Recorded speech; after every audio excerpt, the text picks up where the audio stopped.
everyone, this is Matt from tracyandmatt.co.uk, and courtesy of our friends over at Currys, we have the new HTC Nexus 9. I'm going to do a little unboxing video for you and take a little look at the tablet itself and take a look around. So first of all, on top we have the tablet itself, which I've already discovered is not the easiest thing to get out of the box, so let's just tip that out of the way. Put that to one side for 1 second. We have a micro USB sync charge cable I won't bother to unwrap, and then a USB wall charger. Again, I won't worry to unwrap that. I guess we've seen all those before, but nevertheless they do come in the box. So the tablet itself, it's quite lightweight actually, and that's one of the things that sort of I find fairly noticeable sort of from the get-go. Only 425 grams, and it does feel quite lightweight in the hand, as it were. So taking a look round, well, I guess we'll start on the front. On the front we have obviously the display itself, which is an 8.9 inch 1536 by 2048 pixel display to give us a 281 ppi pixel density. It is obviously full capacitive touchscreen, and it's an IPS LCD touchscreen capable of supporting 16 million colours, and it has Corning Gorilla Glass 3 on the front of it also. On either side we do have loudspeakers, so kind of similar in a way to the loudspeakers that we have on the HTC One, M7 and M8, where we have the speakers on either side. They are forward facing, which is fairly unusual in the tablet market. Tend to be on the back or on the sides, but HTC obviously firmly believe that forward facing speakers are certainly the way to go. And obviously if you're watching a film in this orientation, then you do have the stereo effect from the speakers themselves. Secondary camera, which is just here at the side, turn it around this way, just at the top there, is actually a 1.6 megapixel forward-facing camera. Obviously not the same one that we see in some of HTC's other high-end HTC One devices, being sort of only a 1.6 megapixel, but it is capable of 720p video recording should you want to do so. So looking around the sides, we don't actually have anything on the left-hand side. The bottom, all we really have is the micro USB sync and charge connector, and then a tiny hole which is actually a microphone. Around to the other side we have an up and down volume control and a power button, and then we also do have a secondary or an additional microphone just there at the side. On the top we have the 3.5mm headphone jack, which is a 4-pole, so you can plug in a wired headset which would have an inline microphone. Interestingly, not supplied with the device itself, so you are kind of forced to either use your own headphones or go and splash out, get a wired headset to go along with it. So slightly interesting or strange perhaps that it isn't supplied. On the back, well, obviously we have the large Nexus logo with the HTC on the bottom, and it is actually this sort of soft touch and has a soft feel to it, almost like a silky feel to the back. Makes it sort of like easier to grip, a little slippery perhaps, but it is a nice finish to it, and also it is designed to be sort of resistant to wear, fingerprints and so on. But it has a nice back to it, and there is available to 3 different colours available. So this is the sort of whiter colour, there is a sand colour, and also a black finish as well. But that's a little different, and I think the white actually sets it off quite smartly, with the front being black and the back being white. Noticeably here on the back, it's pretty large. We have an 8 megapixel autofocus camera, and also an LED flash. There aren't that many tablets that have an LED flash or a flash of any kind built into them. Obviously here we do have one as well. It isn't the same camera that it's not the same sort of camera that we have on some of the other high-end HTC devices. It's a slightly more conventional 8 megapixel, capable of 1080p video recording at 30 frames a second, and stereo recording thanks to those 2 microphones. Now if we just hold down our power button, hopefully we can just power up. It does have a internal vibrate function, which I do like in tablets. So it did vibrate just as I did that, so it gives us a degree of haptic feedback and an alert functionality. And I think that more tablets really should have the vibrate function.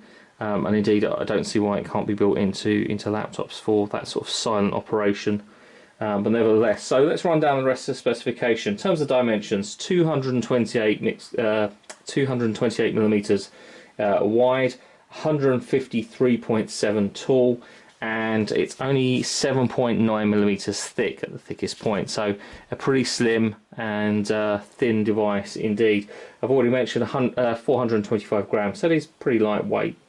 The model I have here is a 16 gig model. 32 gigabyte storage models are available, and it's basically subject to sort of like territory, but 16 gig model here with 2 gigabytes of RAM, Wi-Fi supporting 802.11b, A, B, G, N and AC standards with dual band, Wi-Fi direct, DLNA and Wi-Fi hotspot modes. We also have Bluetooth 4.1 with A2DP support and aptX.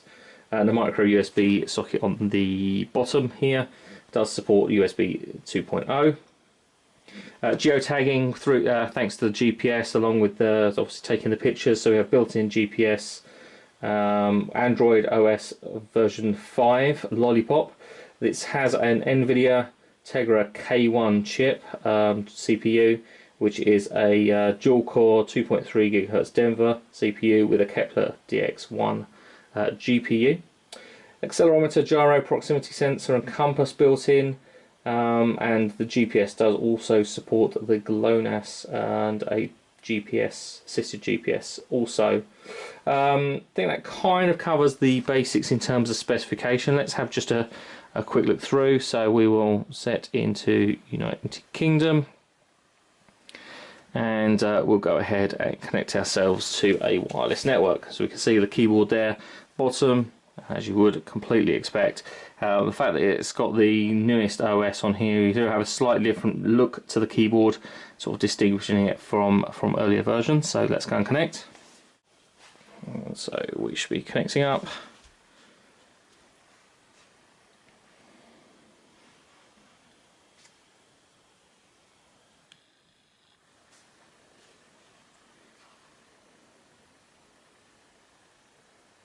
One thing I did neglect to mention earlier, the battery is a non-removable, which is perhaps pretty obvious, but it's a lithium polymer 6.7 amp hour battery, or 6,700 milliamp hour battery. So a decent size in terms of sort of physical capacity. This is all about signing into our Google account, which I am going to skip for just the moment. Again, you'll see these setup screens are somewhat different with the latest version of Android. So we're going to skip through as quickly as we can.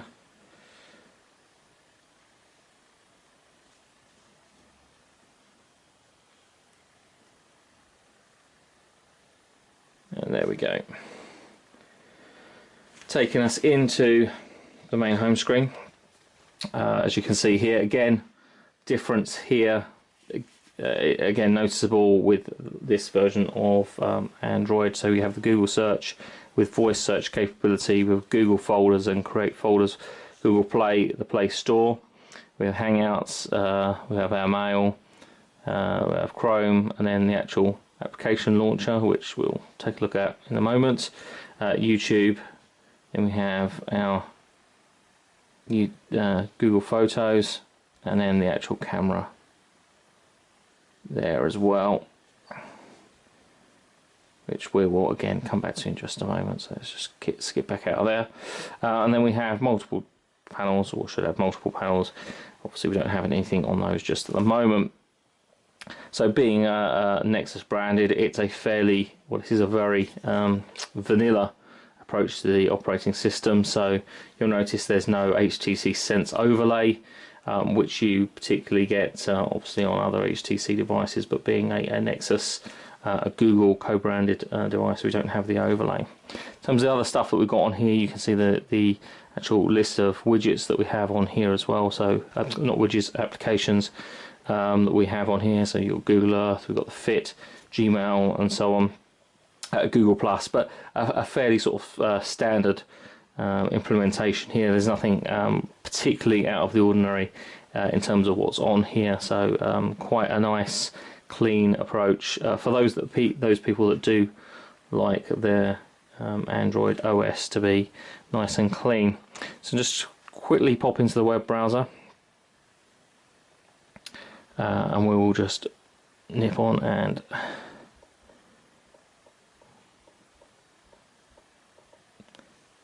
being lazy, I'm going to do a Google search. There we go. And what you probably can't particularly pick up from the video here is just how nice that display is. That 2K display is working really quite well. So we've got the responsive design here picking up. So the full page design, as you can see, it's loaded really quite quickly. Obviously we're using broadband and a Wi-Fi connection, but gorgeously smooth scrolling, and the text, even the small text and an arm's length, I am easily at full stretch on an arm's length, is really nice and clear, absolutely perfectly readable, working quite nicely. We can do the usual sort of apparently we can't do the usual sort of double tap to zoom in and zoom out. Also we can pinch and pull, that works quite nicely, and then switch between portrait and landscape orientations quite nicely, and all works rather well. So going back out of here, back to the home screen, we'll just quickly take a look at YouTube.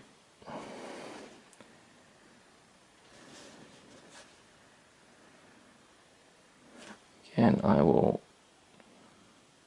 skip the account.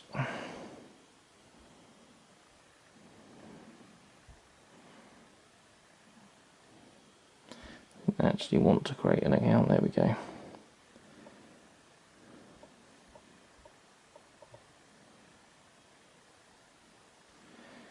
Quickly take a look at some of our YouTube videos here, and I'm just going to grab one very quickly. Say a little more recent there.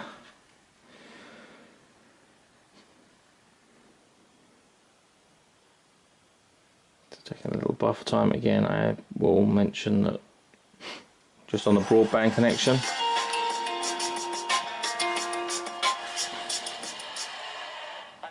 I'll turn that volume down. Again, what you're not going to be able to appreciate in the video that we've got here is that the stereo speakers are pretty loud, and obviously hence my turning it down, they are quite loud. In terms of stereo effect, can't really comment because I'm sort of standing to one side anyway at the moment anyway, but kind of get the idea. We can view quite nicely full screen, and in terms of media consumption device, watching videos and that kind of stuff, I think that's going to work rather well. In terms of other stuff on here, let's take a quick look at the let's take a quick look at the camera, and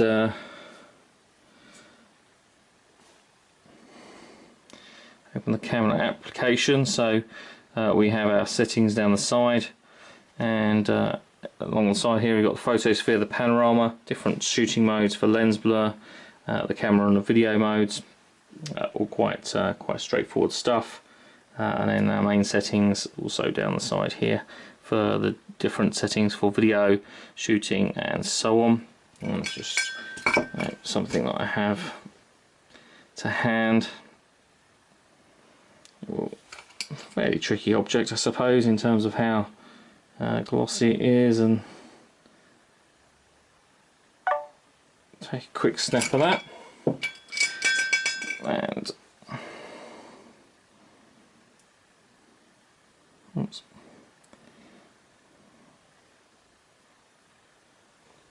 I'm going to take a look at that photo, and that's actually come out reasonably well. You can see that it's picking up the striae around the brushed stainless steel of that, and also the weave of the background quite nicely. So working rather well. Look out there. So let's just pop in. I'm going to sign into the Play Store and quickly download. We'll download Quadrant and just run a quick benchmark. So I'm going to pause the video while I just go and download that.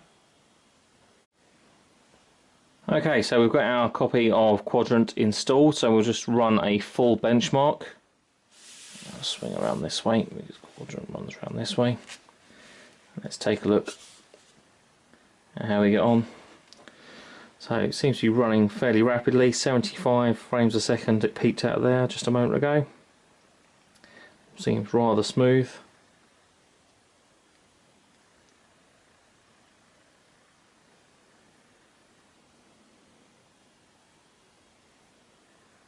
Again, 60 plus frames a second at points in there. And our last test, 63, around the 60 frames, 70 frames a second mark quite nicely. So let's take a look at our benchmark result. And there we go, there's our device at 13,481, which isn't too bad. I have seen devices, I'm sure we all have, that do rate a little higher than that, but not too bad a performance really. Bearing in mind we're probably not really pushing the CPU properly with this version of Quadrant, because we have a 64-bit CPU as well, so something to bear in mind. Anyway, there we go. That's a very quick look at the new HTC Nexus 9. We'll have a full review for you over the coming weeks once we've had a chance to really get down and play with this and use this properly. Thanks to the folks over at Currys for supplying our review unit. And as I say, we will have that review for you in the next couple of weeks. In the meantime, if you want to follow us on Twitter, twitter.com/TracyandMatt or facebook.com/TracyandMatt.co.uk. I'll be back soon with some more videos and reviews on TracyandMatt.co.uk. But for now, thanks for watching.